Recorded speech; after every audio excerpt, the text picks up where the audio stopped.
नमस्कार। कभी सोचा है कि समाज में जो सबसे मजबूत जंजीरें हमें बांधती हैं वो लोहे की नहीं बल्कि उन डरों की होती हैं जिन्हें हम देख भी नहीं सकते। ये वो डर है जो हमें विरासत में मिलते हैं।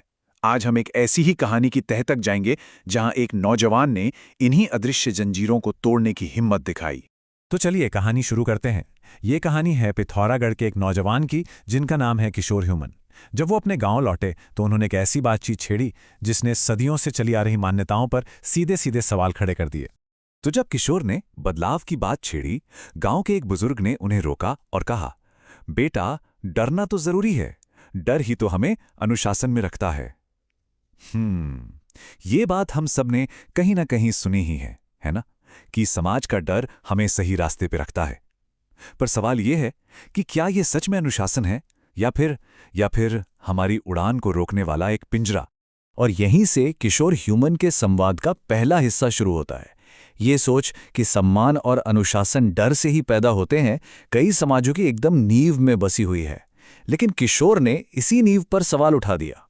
किशोर ह्यूमन ने यही सीधा और सच कहूं तो बहुत हिम्मत वाला सवाल पूछा। उन्होंने कहा कि जिस डर को हम अनुशासन का नाम देकर सीने से लगाए बैठे हैं, कहीं वही हमारी तरक्की की राह में सबसे बड़ा रोड़ा तो नहीं बन गया है। अब ये बात बहुत दिलचस्प है। किशोर ने अपनी बात को समझाने के लिए एक सोच की श्रृंखला या कह लीजिए चेन ऑफ थॉट का इस्तेमाल किया, और उसकी पहली कड़ी थी डर की विरासत, मतलब वो डर जो हमें हमारे बड़ों से मिलता है। अपनी बात को मजबूती देने के लिए किशोर ह्यूमन ने मनोवैज्ञानिकों की रिसर्च का सहारा लिया। उन्होंने बताया कि एक्सपर्ट्स इसे इंटरजेनरेशनल ट्रांसमिशन ऑफ एंजाइटी कहते हैं।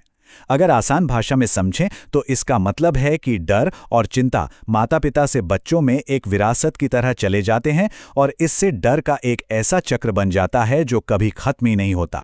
तो देखिए, किशोर का तर्क यहाँ बहुत साफ है। वो कहते हैं कि ये डर एक विरासत की तरह है, एक पीढ़ी से दूसरी पीढ़ी तक जाता है। मतलब माता पिता जाने अनजाने में अपनी चिंताएं, अपनी असुरक्षाएं अपने बच्चों में डाल देते हैं, और इसका नतीजा ये होता है कि ऐसी पीढ़ियां तैयार होती हैं जो अपने लिए सोचने से, सवाल पूछने से ही डरती हैं, और ऐसा समाज शांतिपूर्ण नहीं बल्कि ठहरा हुआ बन जाता है। अब आते हैं किशोर की सोच की दूसरी कड़ी पर, जो भीड़ के साथ चलने की मानसिकता पर सवाल उठाती है। हम सबने सुना है कि अकेला चना भाड़ नहीं फोड़ सकता, लेकिन क्या इसका मतलब ये है कि भीड़ हमेशा सही होती है? इसी बातचीत के दौरान गांव के एक और नौजवान ने वही सवाल पूछा जो शायद हम सबके मन में कभी ना कभी आता है, कि भाई, भीड़ के साथ चलना ज्यादा सुरक्षित नहीं है क्या? आखिर इतने सारे लोग गलत कैसे हो सकते हैं? इस सवाल के जवाब में किशोर ह्यूमन ने जाने माने समाजशास्त्री गुस्ताव ले बॉन का जिक्र किया। ले बॉन का कहना था कि भीड़ में इंसान की अपनी सोचने समझने की शक्ति खत्म हो जाती है। वो बस वही करता है जो दूसरे कर रहे होते हैं, फिर चाहे वो सही हो या गलत। तो किशोर का तर्क यहाँ एकदम साफ था। उन्होंने कहा कि भीड़ के पीछे चलना कोई सुरक्षा नहीं, बल्कि ये तो नए विचारों की मौत है। सोचिए, अगर हर कोई एक ही रास्ते पर चलता रहेगा तो नए रास्ते, नई खोजें कभी होंगी ही नहीं। उनका कहना था कि हमारा लक्ष्य एक भीड़ बनाना नहीं, बल्कि एक जागरूक समाज बनाना होना चाहिए, जहां हर कोई अपनी सोच का इस्तेमाल करे। और अब हम आते हैं किशोर के तर्क के सबसे मजबूत, सबसे शक्तिशाली हिस्से पर, खुद को चुनने का अधिकार। एक ऐसा अधिकार जो हमें हमारा संविधान भी देता है।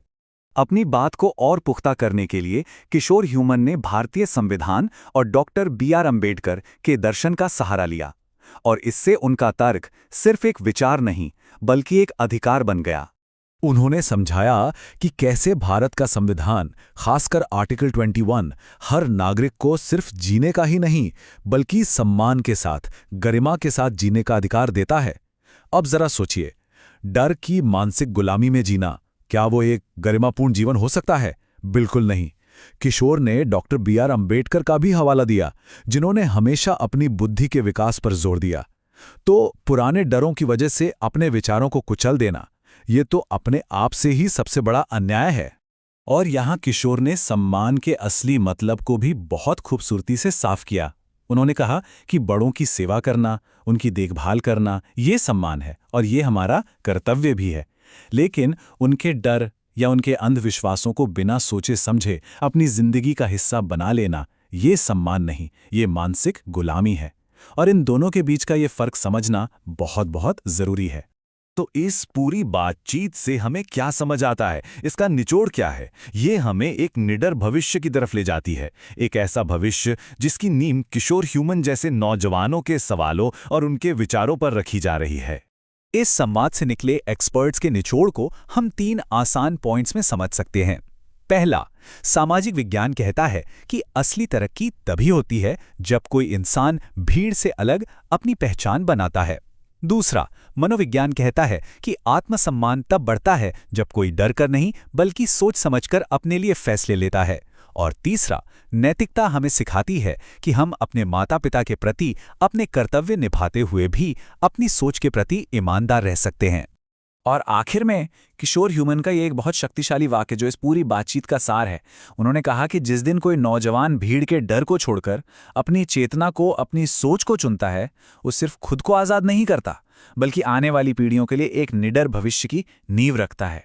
तो ये पूरी चर्चा हमें इसी आखिरी और सबसे ज़रूरी सवाल पर लाकर छोड़ देती है, चुनाव भीड़ का करना है या अपनी चेतना का?